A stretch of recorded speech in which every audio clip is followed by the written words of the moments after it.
My next guest is a multi-Grammy award-winning frontman for Green Day, whose latest album is 21st Century Breakdown and whose American Idiot opens on Broadway April 20th. Billy Joe Armstrong is right over here. Hey, great pleasure to have you on. Thank you. I got to tell you right off the bat, I really wanted to have you on because I am a huge fan of your last two albums, especially. The last one, 21st Century Breakdown, I play all the time, my favorite album of last year. And I was expecting eyeliner. I'm a little disappointed. No. No, I left it in my purse, I guess.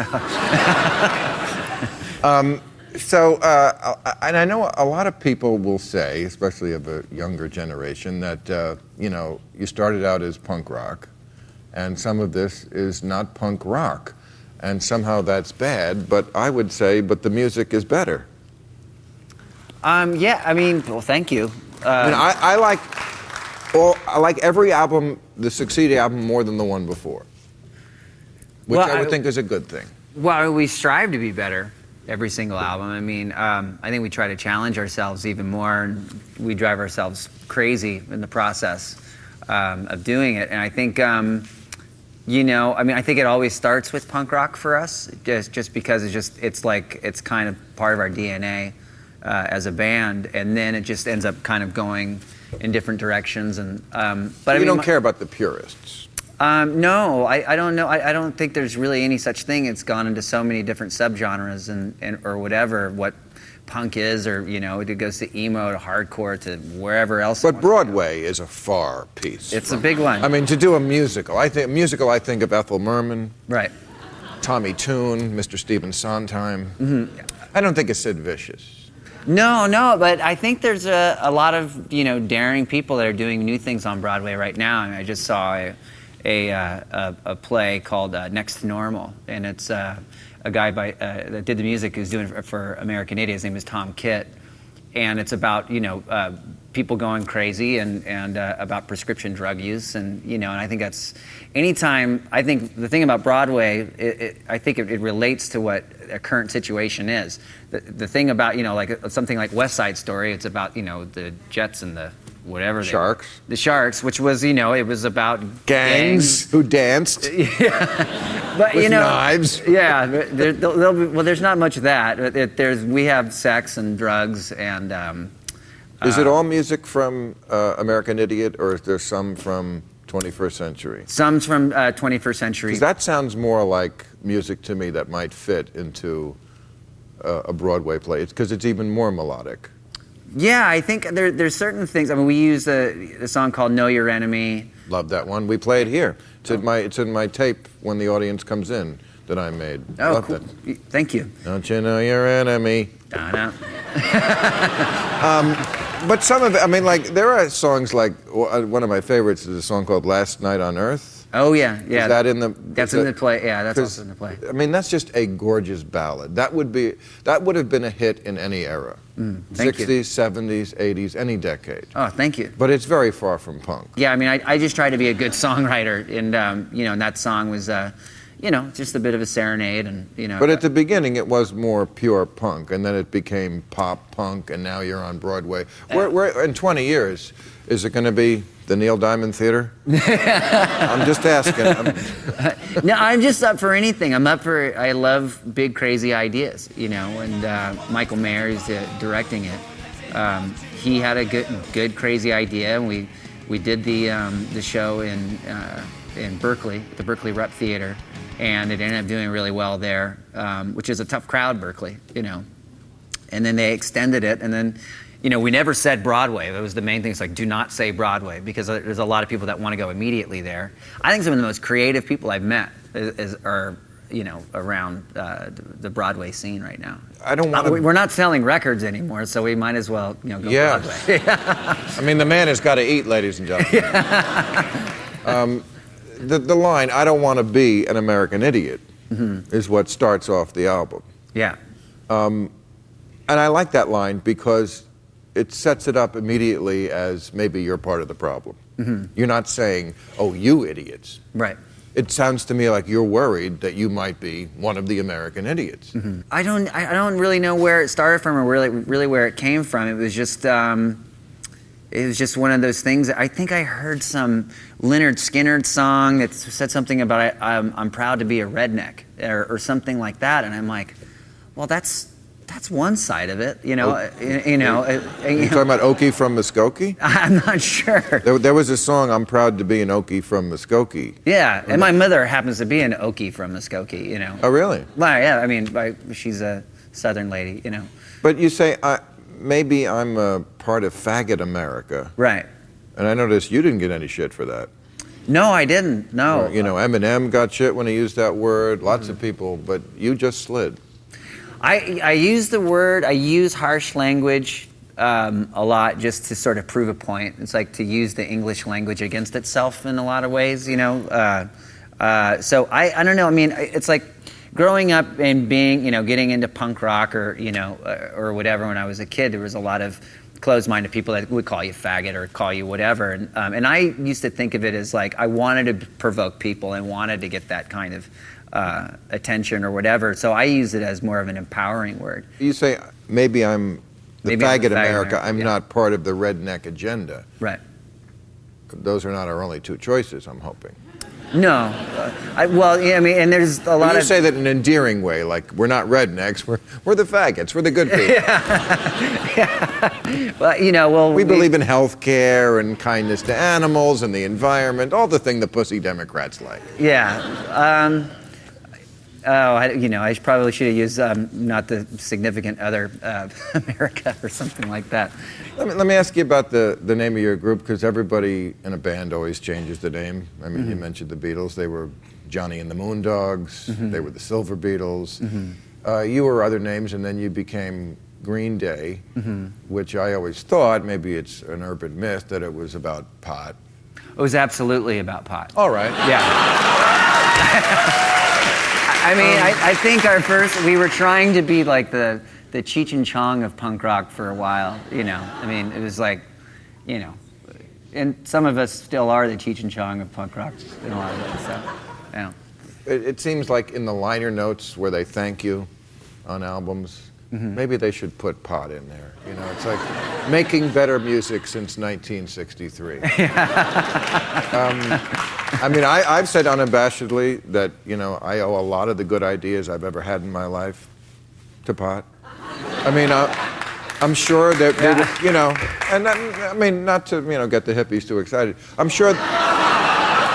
No, I don't think that marijuana has ever been exclusively a hippie drug or anything like that. I think yeah, cops do it. Yeah, I mean, no, but I mean, one of the hardest things about quitting marijuana at the time, you know, one, I had children, and it was like there was these little people that looked like me that were around, so being high was like, whoa, you know. But there was always new ways of smoking it all the time. It was like, hey, try a gravity bong, or, you know, or try, you know, this thing with a motor on it that comes out of here. And I'm like, well, I haven't tried that yet. Well, I got to hang out with you more. What is a gravity bong? I've never heard of it. You've never had a gravity bong hit before? Is that where you're upside down? No, it's like you take like a 2-liter bottle and you fill this you fill this bucket up full of water, and then you put a bowl at the top of it, and then you so you have this, you stand up like this, and then you light it, and then you push down, and then entire 2-liter bottle or whatever gallon thing you want, it goes down and it fills up with smoke, and then you bring it back up, or oh no, it goes the other way around. It goes back up, and then you push down, and it shoots it straight into your lungs, and then you're completely fucked for a week.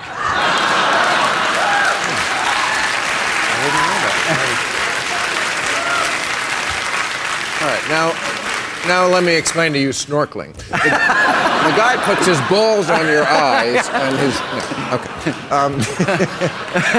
Well, I haven't heard of that. I mean, I thought the biggest innovation in pot smoking was the vaporizer. I thought that to me was a much bigger change because you didn't have to burn the substance. it was vaporized. I like burning the substance. It smells good. It fills the room. Yeah. You know, you vaporize it. You're kind of like it's one more reason to hide the fact that it's something that should be legal. So, you know. But it's not about legal. It's for your lungs. It's not, instead of burning something that's bad for you. You know, burning that's got to be harder on your lungs. This is just vaporizing it. Yeah. We're gonna talk about weed like the entire time.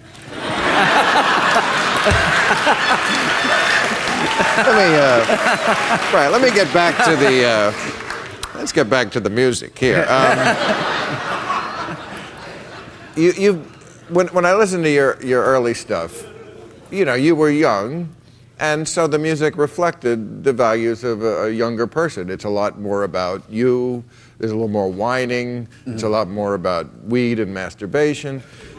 And then the recent albums, it's like, oh, somebody who's older, who's now thinking about the outside world more. Somebody who cares, you know. And I know you worked for Obama, or at least you tried to get him elected.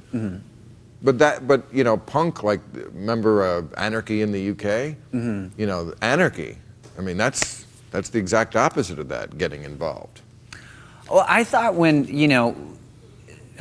George Bush was creating this war and his war on terror, I thought there would be a lot more anarchy that was going to happen. It seemed like, I think that was part of the frustration that I had when going into writing songs. And I remember there was the time period where radio stations were banning songs from being played anymore after 9/11. And I had one song or two songs that were on that list. And, you know, I think Rage Against the Machine, every song they ever wrote was on that list, you know. But it was, and it was frightening to me that, and it was just so accepted. Like, people were like, well, you just, you know, you just have to let it go and not have an opinion about it right now because we're a country in mourning. And I was like, well, I think we should be a country in questioning everything, you know, and especially as a songwriter, that's what I wanted to get at. And, you know, we've always been active in things. It didn't necessarily come across in our music, but, you know, whether it was working with, you know, organizations like Food Not Bombs or whatever, it's just, or doing certain benefits. But it really, around 2004, it really started coming across in the music a lot more. And what do you think about what's going on economically? I know you certainly weren't raised with a silver spoon in your mouth. The fact that the middle class is sort of being decimated in this country, I know you invoke working class hero in your record. I mean, that must come from the John Lennon record, right? It definitely does. I think it's become, because, you know, when he says something, you know, a working class hero is something to be, you know, I never made it as a working class hero. To me, it reflects something like, you know, in my line, it's like, are we the first generation that are worse off than our parents? You know, so it's and it's not just middle class; it is working class people. There's this whole, I think, middle group of people that are. It's disappearing. It's frightening because you know, you see it. The rich people getting the benefits and the poor people getting the shaft. You know, and then the middle, they're not even being represented at all. You have kids who are teenagers now? Yeah, I got a 15-year-old and 11-year-old. And what's it like to have you as the father? I mean, that's got to be something, a bragging right for a kid. I mean, you're still so cool and relevant even to the younger generation. Not to him, not to them. Come on, really? No, they're cool. You know, my oldest son is getting into punk, and he's in a band, and that's really cool. You know, it's, you know, I remember when he was first born, I was thinking, you know, maybe we should play more Grateful Dead around the house just so he would rebel against it or something, you know. But he was, no, but he's a good guy. He's, you know, and you know, I've been married to the same lady for, you know, 15 years, and the band's been with you for 23, right? 21 to 23. I can't. You know, you stop. You want us to keep. I'm just saying. We hit the drinking age, you know, right? So I'm just saying you're not a man who has trouble with commitment. No. No, you stick with the band, you stick with the wife, you stick with your snotty kids who should know that you're better. Yeah. These kids need a slap if they don't understand how cool their father is. Yeah, well, they're getting kind of big now, so They hit back, you know. Last question. I notice on these two albums I keep referring to, there's a lot of talk about religion. One of your favorite subjects. It is. Yeah. So I just tell me, you know, that's the artistic way to look at it. I mean, some of it is metaphorical. How would you characterize your feelings about the subject just in a setting like this? Well, we have a song called East Jesus Nowhere that's on the new record, and it's and I have a lot of I have a kind of a fetish for the Bible a little bit. It's just, songs like Jesus of Suburbia and Saint Jimmy and it's kind of one of those things. It's like it's just to question everything and oh God, brain fart again. But like, but I mean, you have to question religion. I mean, it's like. Were you raised religiously? I was raised with the fear of God, so I wasn't necessarily in. And I think that's something that's ingrained into us. It's beaten into us as a society that we fear God, and I think that's just So you're accepting of the story. You're accepting of the talking snake and the burning bush and and you're. It's like, so. So it's like, which are just stories, and it's supposed to, and basically it was about, I think it was about law and order and trying to keep people subservient, Still is. Yeah, and it's, and it just, we do this thing on stage where we do the evangelical, like saving people on stage while this like big fiery ball comes up after, which evangelists, I mean, they're like rock stars now. I mean, they act like better rock stars than we do, They play mega churches, which are basically stadiums. Yeah, yeah. I mean, they're gigantic. So, and it's just basically calling out and just saying that, that religion is a bunch of bullshit, and it's... That's what I wanted to hear from you. Good to see you, Bill. I look forward to your next one. Good luck with the Broadway play, musical. That's our show. I want to thank my guests, Chris Rock, Alice Waters, Billy Joe Armstrong. Remember, we'll be back live next Friday, so join us then. Good night, folks. Thank you.